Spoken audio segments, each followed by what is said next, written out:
अब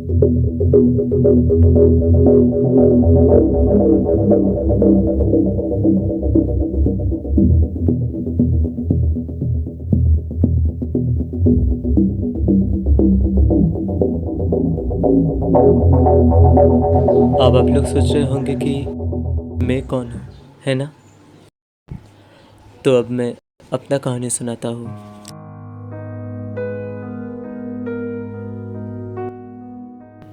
একটা সময় ছিল जब मैं एक बहुत अमीर फैमिली लड़का हुआ करता था और माँ बाबा के साथ बहुत खुशी से जी रहा था। पर एक दिन আমার जिंदगी सबसे दर्दनाक हादसा हुआ।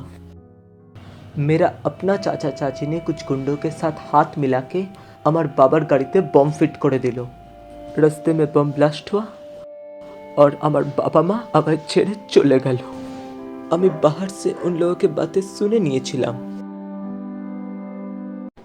अब सिर्फ 5 मिनट और उसके बाद धड़ाम। मैं तो सोच भी नहीं सकती कि इसके बाद सारे जायदाद हमारा होगा। Oh my God. प्लान कैसा था बोलो? झक्कास जी, बिल्कुल झक्कास।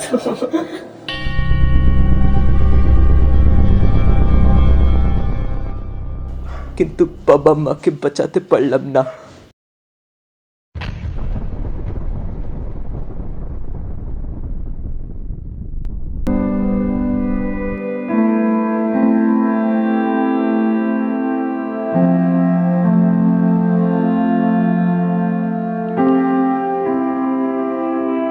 আমি কোনোদিনও ভাবিনি আমাদের সম্পত্তি पाওয়ার জন্য चाचा चाची ऐसा कुछ करेगा, इतना घटिया काम करेगा। एक साथ बाबा माँ को खोने का दर्द ने मुझे मानसिक पेशेंट बना दिया था। मेरा मानसिक संतुलन बिल्कुल बिगड़ गया था। मैं पूरा दिन सिर्फ रोता था।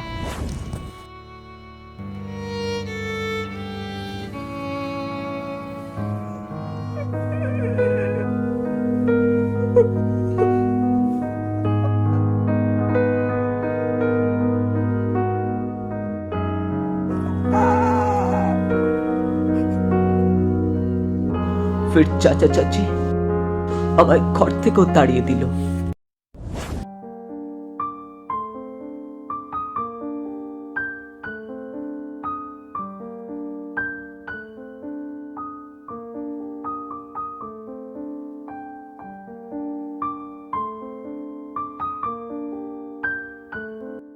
एक 17 साल का लड़का रास्ते में अकेला घूमता फिर रहा था।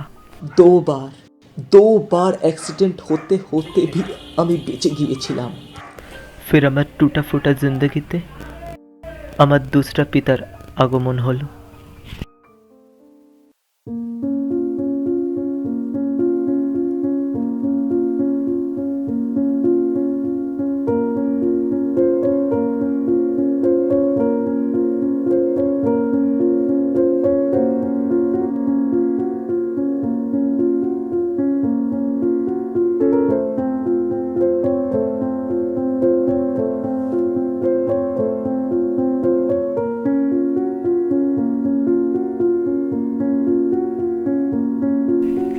उन्होंने मुझे जन्म नहीं दिया था, पर एक नया जिंदगी जरूर दिए छिलो।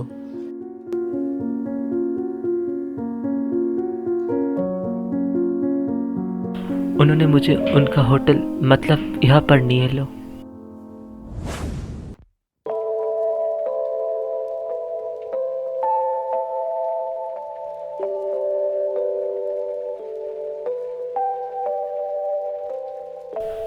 এখানে আমার ট্রিটমেন্ট भी হলো और আমি ठीक भी हो গেলাম।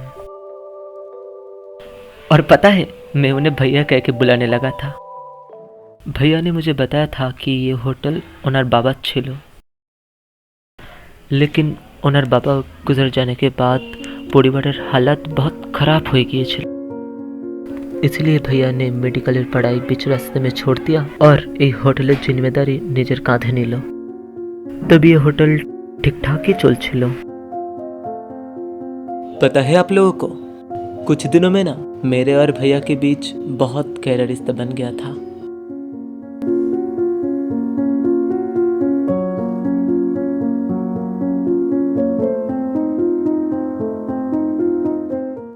मानो এমন মনে হচ্ছিল কি আমরা এক दूसरे को बहुत सालों से जानते हैं।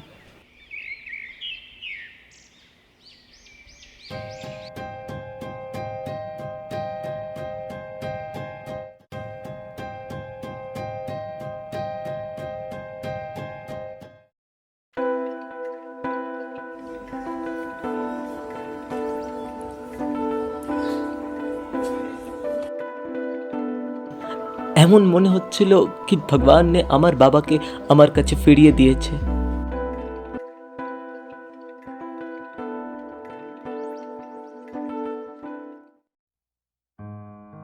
मैं, भैया, मैनेजर साहब बहुत खुशी से जी रहे थे। एक दिन भैया ने मेरा अतीत के बारे में पूछा और আমি সবকিছু বলেও দিয়েছিলাম। पता है আমার জীবনের কাহিনী শুনে भैया खुद ही रो पड़े थे और भैया ने फैसला लिया कि वो আমার সাথে হওয়া অন্যায়ের বদলা নেবে।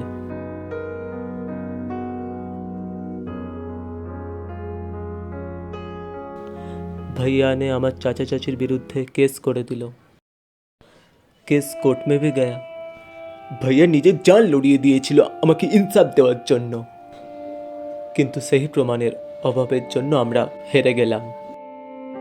उल्टा चाचा ने भैयार ऊपर मानहानिर केस कर दिल।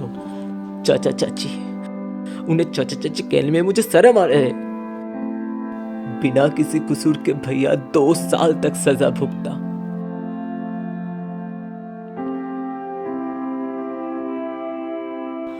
इस घटना ने भैया को पूरी तरह से बदल दिया था।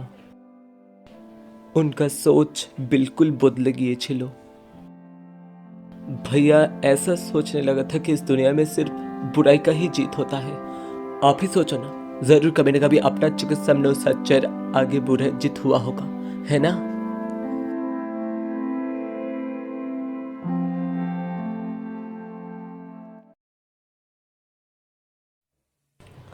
भैया जेल से लौटने के बाद এই হোটেলের আন্ডারগ্রাউন্ড রুমে চলে গেল।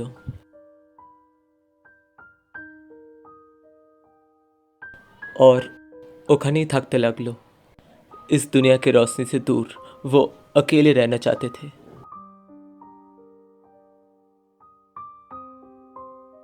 जो भी हो, जो मैं कह रहा था कि भैया अंडरग्राउंड में चले गए और ওখানেই छुपे রইল। আগেই বলেছি भैया सोच बिल्कुल बदले গিয়েছিল। कानूनी व्यवस्था के ऊपर से उनका विश्वास बिल्कुल उठ গিয়েছিল। वो खुद अपने हाथों से क्रिमिनल्स को खत्म करना चाहते थे। इसीलिए रात के अंधेरे में क्रिमिनल्स होटलेर अंडरग्राउंड रूम में लाया जाता था। हाँ, आप अब लोग कहेंगे कि क्रिमिनल्स क्या बाजार के आलू टमाटर है कि जाकर खरीद के ले आए। असल में भैया যখন জেলে ছিল তখন কিছু দোস্ত বানিয়েছিল যারা भैयार मतोनी बिना दोषे सजा पाচ্ছিল। वो लोग इस काम में भैया को हेल्प करतो। अंडरग्राउंड रूम में नियासर पर उन लोगों से अपना दोस्त कबूल करवाया जाता था।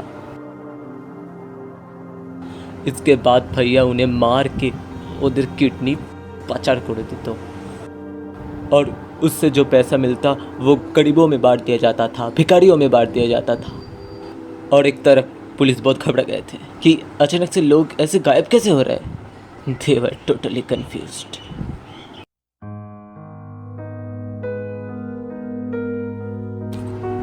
सब कुछ ठीक ही चलছিল, लेकिन उस दिन वो लड़की, क्या नाम था? हाँ, ईशा, सब कुछ देख लो और कुछ और ही समझ लिया और पुलिस को बुलाने चले गए। কিডনি পাচার? এখানে এখানে কিডনি পাচার হয়? পুলিশকে জানাতেই হবে, যেভাবেই হোক এক্ষুনি এক্ষুনি জানাতে হবে। ম্যানেজারের সব থেকে বড় গলতি ছিল পেপারে অ্যাড দেওয়া। অ্যাড দেখে वो 3 लड़के एलो और सब कुछ बिगड़ दिलो। मैनेजर सबको भी क्या दोस्तों, अचानक से इस होटल में टूरिस्ट ऐसा बेड़े गलो और काम करने वाले का चाहत भी बेड़े गलो। किसी ने सोचा भी नहीं था कि इस सब के बारे में क्यों কিছু জানতে পারবে। पर একটা কথা আমি আজ পর্যন্ত বুঝতে পারলাম না कि उस लड़की को, मतलब उस ईशा नाम का लड़की को किसने मारा था। नहीं, मेरे भैया ने नहीं मारा था। আমার भैया কোনো ভালো মানুষকে মারতেই পারে না। আমি জানি আমার भैया ওকে मारेनी। उस दिन तो कुछ और ही हुआ था। কে? ওহো, বোধহয় কেউ দেখে ফেলেছে। ম্যানেজার দাঁড়িয়ে আছো কি? যাও গিয়ে আটকাও, যাও গিয়ে আটকাও, যেন পুলিশকে খবর দিতে না পারে।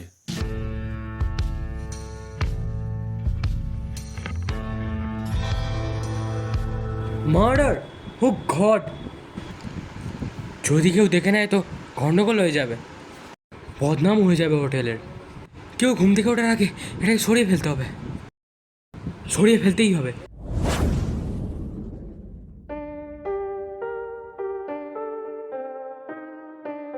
मैनेजर सब दौड़ के गया और गए उस लड़की का डेड बॉडी देखते पेलो। किसी ने उसे मार दिया था। मैनेजर सब बहुत डर गए थे।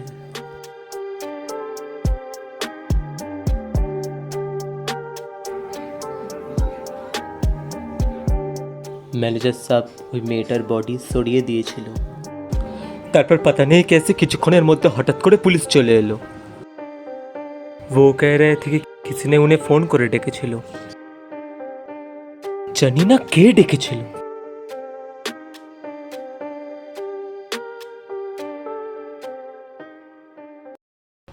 কিন্তু পুলিশ হোটেলে কিচ্ছু পায়নি, क्योंकि मैनेजर सब तो बॉडी सड़िए दिएছিল। কিছু না পেয়ে पुलिस ने सोचा कि ज़रूर कोई उन्हें फ़ोन করে गंदा मजाक করছিল। फिर पुलिस वापस चले गलो और पता नहीं, हो सकते सच में कोई मजाक ही করছিল।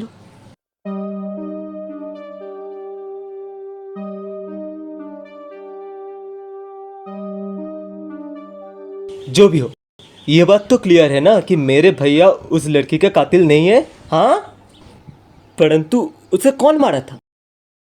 अगर कोई और ही मारा था तो उस लड़की ने मेरा भैया नाम क्यों लिया? और কেনই বা भैयार ऊपर प्रतिशोध নিল? কেনই বা বলল भैयाई और खूनी? ये बात मुझे आज तक समझ नहीं आया।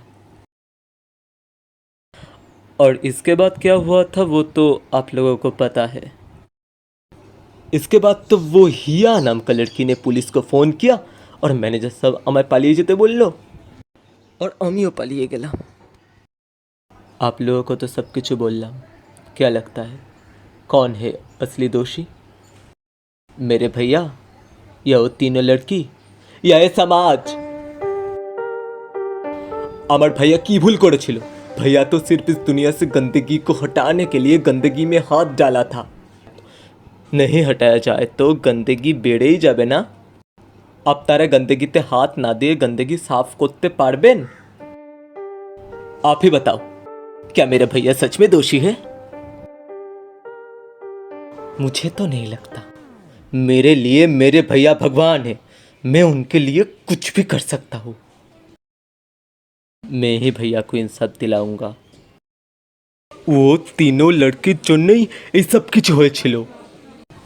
एक तो मर गया, पर बाकी दोनों को मैं नहीं छोड़ूंगा। ওদের জন্যই আমার ভাইয়ার এই হালাত হলো। मैनेजर सब चले गए। मैं उन्हें नहीं छोड़ूंगा। उस घटना के बाद आज 8 साल हुए गए। मैं प्रतिशोध के लिए तड़प रहा हूँ और आज আমার শিকার अपने आप আমার কাছে চলে এসেছে।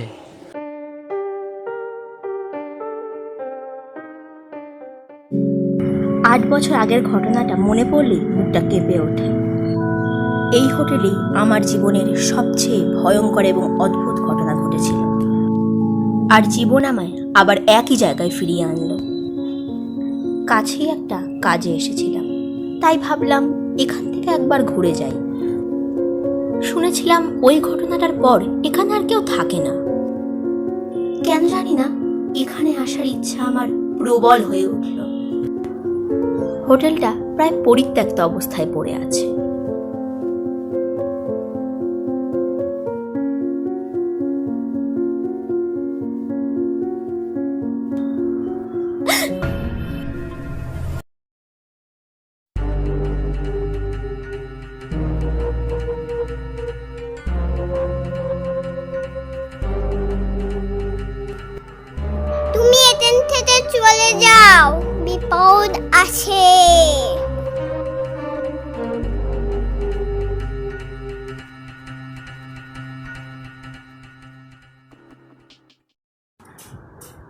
চেনা লাগলো না মেয়েটাকে?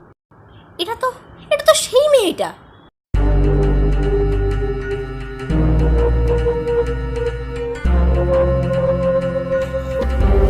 এত বছর পরেও মেয়েটা একই রকম কিভাবে আছে? আর ও এরকম কথা কেন বললো? দেখতেই হবে ব্যাপারটা। কোথায় কোথায় গেল মেয়েটা?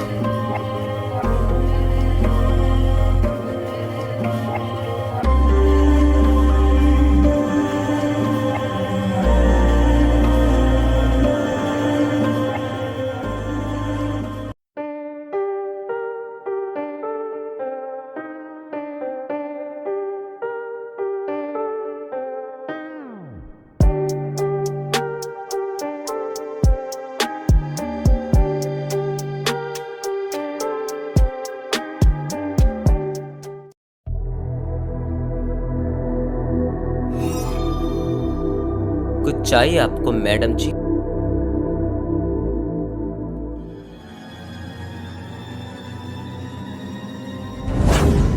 আরে আরে বেঁধে রেখেছেন কেন? পাগল নাকি আপনি? খুলে দিন প্লিজ। আরে হ্যালো, প্লিজ লিভ মি।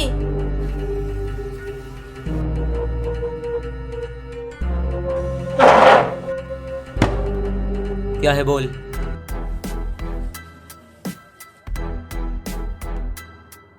কেন বেঁধে রেখেছেন আমায়? আমি আপনার কি ক্ষতি করেছি? হ্যাঁ, আর আপনি কে? তো ম্যাডাম জি, আপনার প্রথম প্রশ্ন, আমি আপনাকে কেন বেঁধে রেখেছি? दूसरा, आपने मेरा क्या बिगाड़ा है? और तीसरा, আমি কে? কত টাকা চাই আপনার? যত লাগবে আমি দেব। বাট আমায় ছেড়ে দিন প্লিজ। ए, पैसे का लालच दिखा रहे तू मुझे? पैसा? তুই কিছু প্রশ্ন করেছিলিস না? हाँ या ना? हाँ। पहले उसका जवाब तो दूं, तो आखिर से स्टार्ट करता हूँ। हाँ,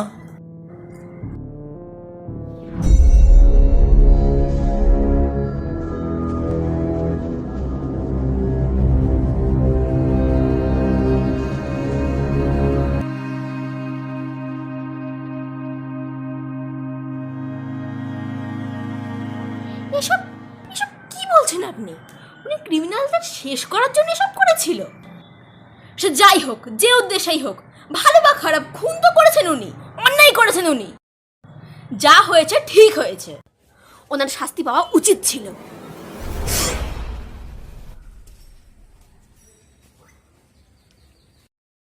মারবেন মারবেন আমায়, মারুন, তাও সত্যিটা সত্যিই থাকবে। बुद्धू लड़की, তুই জানিস প্রতিদিন কত ভালো মানুষ খুন হয়? और उनके कातिलों को सजा देने में क्या गलती है? हाँ, আপনার ভাইয়া দেশের আইন নিজের হাতে নিয়েছিল, উনি অবশ্যই দোষী। তাছাড়া উনি ঈশাকে খুন করেছিল, এটা ওনার অন্যায় নয়। भैया ने ईशा को नहीं मारा था। একদম মিথ্যে কথা বলবেন না, ঈশার নিজে সব বলেছিল। একবার বললাম না আমার भैया ने ईशा को नहीं मारा था, तो नहीं मारा था। আর আমি জানি না ওই মেয়েটা কেন আমার ভাইয়ার নাম নিয়েছিল। छोड़ो ये सारे बात। তোর আরেকটা সাথী ছিল না, কি নাম ছিল? हाँ, सालू। फोन लगाओ उसे, बुलाओ उसे, उसे भी तो सजा मिलना चाहिए ना। मेरा फोन देता हूँ तुम्हें, बुलाओ उसे। फोन कहाँ गया? না, শালু তো এখানে থাকে না, ও তো কাঠমান্ডুতে থাকে। सच कह रहे हो ना? अगर ये बात झूठ हुआ ना, শালুকে বাঁচানোর জন্য আমায় মিথ্যে বলতে হলো। সরি গড, আমার যা হয় হোক, শালুকে আমি বিপদে ফেলতে পারবো না। तुम तीनों मिलके हमारी जिंदगी बिल्कुल बर्बाद कर दिए थे। You were the culprit. আমার মনে হয় আপনি আসল কালপ্রিট। আপনার ভাইয়ার জীবনে আপনি না আসলে এত কিছু হতোই না। সবকিছু আপনার জন্যই হয়েছে।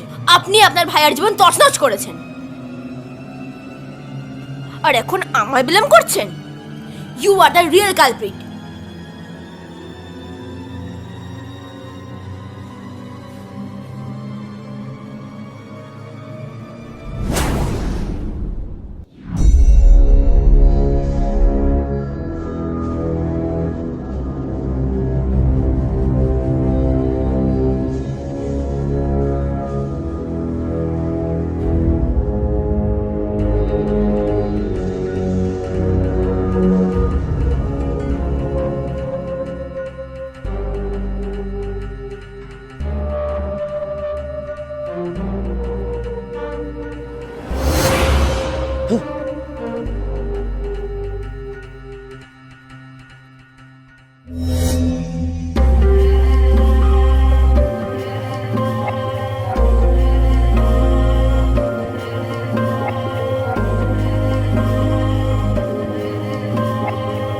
भैया?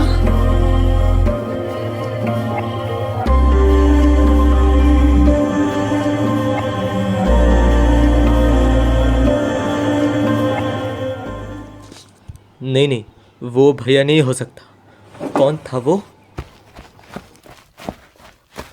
আরে খুলে দিয়ে যান। কি হচ্ছে কিছুই বুঝতে পারছি না। মালিক আবার কি করে ফিরে এলো, আর উনি ফিরে আসলেও ইনাকেই বা কেন মারতে গেল? এসব কি অদ্ভুত ঘটনা ঘটছে আমার সাথে। হে ভগবান, এসব যে কি হচ্ছে।